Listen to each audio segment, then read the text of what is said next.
আল্লাহর তরফ থেকে আল্লাহ তাআলা যখন এই কোরআন নাযিল করে, তখন এই কোরআনের মর্ম, ব্যাখ্যা, রহস্য রসুলের যারা নায়েব আছে তারা কিছু জানে, আর সম্পূর্ণখানি রসুলের কাছেই ছিল। তাই রসুলের নায়েব যারা দুনিয়াতে আছেন এখনো, তারা কিছু জানে। তো গানটি নিজেই রচনা করে গাইছি আপনাদের সম্মুখে, কোরআন আল্লাহর তরফ থেকে কিভাবে নাযিল হলো। আল্লাহর রসুলের নায়েব এই দুনিয়াতে যারা রে, এই কোরআনের মর্ম জানে তারা রে, কোরআনের মর্ম জানে তারা। আল্লাহর রসুলের নায়েব দুনিয়াতে যারা রে, কোরআনের মর্ম জানে তারা রে, কোরআনের মর্ম জানে তারা। আল্লাহ জির ইচ্ছা হইল ফেরেশতাকে ডাইকা কইল, আয়াত কুরআন নাযিল করব তোমাদের উপরে।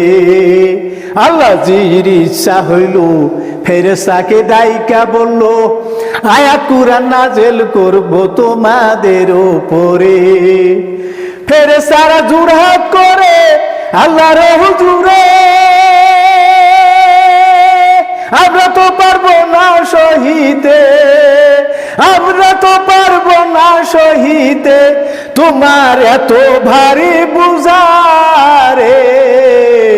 কোরআনের মর্ম জানে তারা রে, কোরআনের মর্ম জানে তারা। আল্লাহর রসুলের নায়েব দুনিয়াতে যারা রে, কোরআনের মর্ম জানে তারা রে, কোরআনের মর্ম জানে তারা। আল্লাহ তাআলা যখন এই আয়াত কোরআন নাযিল করবে, তখন প্রথম ফেরেশতাদেরকে বলছিল, হে ফেরেশতারা, আমি এই আয়াত কোরআন তোমাদের উপর নাযিল করে দেই। ফেরেশতারা সবাই জোড়হাত করলো, আল্লাহ তোমার এই মহাভারী বুঝা, এই মহাগ্রন্থ, এই মহা কোরআন, এর এই জ্বালা আমরা সহ্য করতে পারবো না, তাই এই কোরআন আমাদের উপর আপনি নাযিল করেন না, আপনি দোসরা ব্যবস্থা করেন। তখন আল্লাহ তাআলা বলল, ফেরেশতাকে ডাইকা বলে, দেখো আমার দুস্থ কোথায় আছে, আয়াত কুরআন নাযিল করব দুস্থ জির উপরে। ফেরেশতাকে ডাইকা বলে, দেখো আমার দোস্ত কোথায় আছে, আয়াত কুরআন নাযিল করব দুস্থ জির উপরে। নবী ছিল হীরার গর্তে সাধনায় বসিয়ে, এমন সময় জিবরিল আইসা, এমন সময় জিবরিল আইসা নবীর সামনে হইল খাড়া রে।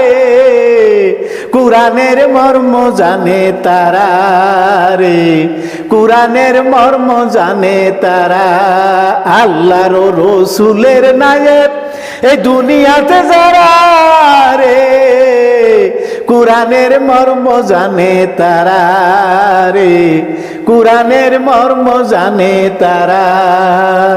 আল্লাহ বলল, হে ফেরেশতারা, তাইলে তোমরা যদি এই কোরআনের ভর সইতে পারবা না, তাহলে আমি কোরআন নাযিল করব আমার দোস্তজির উপরে, হযরত মুহাম্মদ সাল্লাল্লাহু আলাইহি সাল্লামের উপরে কোরআন নাযিল করব, নাযিল করে দিব। দেখো আমার দোস্ত কোথায় আছে, নিয়ে যাও কোরআন। জিবরাইল আসলো আল্লাহর কোরআন নিয়ে, দেখলো নবীজি হীরার গর্তের মধ্যে সাধনায় বসে আছে। ওইখানে জিবরাইল আলাইহিস সালাম এসে কোরআন নিয়ে হাজির হলেন। জিবরাইল বলছে কথা, বিসমিল্লাহ কোরআনের মাথা, একরা বিস্মের সূরা কইয়া ধরলো নবীজিরে। জিবরাইল বলছে কথা, বিসমিল্লাহ কোরআনের মাথা, একরা বিস্মের সূরা কইয়া ধরলো নবীজিরে। ফানা ফিল্লা হইল সেথায়, দেখো কোরআন পড়ে,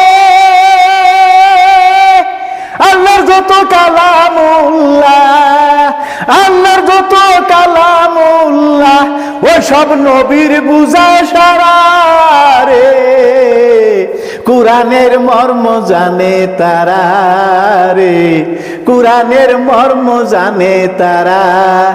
আল্লাহর রসুলের নায়েব এই দুনিয়াতে যারা রে, কুরআনের মর্ম জানে তারা রে, কুরআনের মর্ম জানে তারা। জিবরাইল আলাইহিস সালাম যখন এই কোরআন শরীফ নিয়ে এসে হীরার গর্তের মুখে খাড়া হয়ে গেল, নবীজি হীরার গর্তের ভিতরে সাধনায় আছে। জিবরাইল আলাইহিস সালাম নবীকে সালাম দিলেন, আসসালামু আলাইকা ইয়া রাসূলুল্লাহ। নবীজি ঘুরে দেখেন জিবরাইল। জিবরাইল বলল, ইয়া রাসূলুল্লাহ, আল্লাহ তরফ থেকে আপনার উপরে নবুয়াত এসেছে, এই নবুয়াতের বাণী আপনি গ্রহণ করুন। জিবরাইল বলল, ইকরা বিসমি রাব্বিকাল্লাযী খালাক। নবীজি বলল, ওয়া মা আনা বিকারিন। তার মানে জিবরাইল বলছিল যে আল্লাহর তরফ থেকে আপনার উপরে নবুয়াত এসেছে, আপনি গ্রহণ করুন। তাহলে নবুয়াতটা কি? এই আল্লাহর কোরআন, আল্লাহর বাণী, এই মহাগ্রন্থ, এটা জিবরাইল এনে নবীকে দিল। নবী বলছিল, তুমি যা বলতেছো আমি তা বুঝি না। তারপরে জিবরাইল আলাইহিস সালাম নবীর সাথে আলিঙ্গন করলেন, সিনা শাক করলেন। এই সিনা শাক করা অবস্থায় আল্লাহর ৯৬,০০০ কালাম সমস্ত নবীর অন্তরে উঠে গেল, সিনার মধ্যে ঢুকে গেল।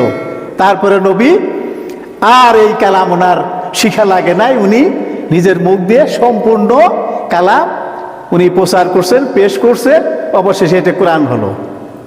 ভাই, গানটি নিজের আলোচনা করছি, গানটি শোনেন, জ্ঞান লাভ হবে।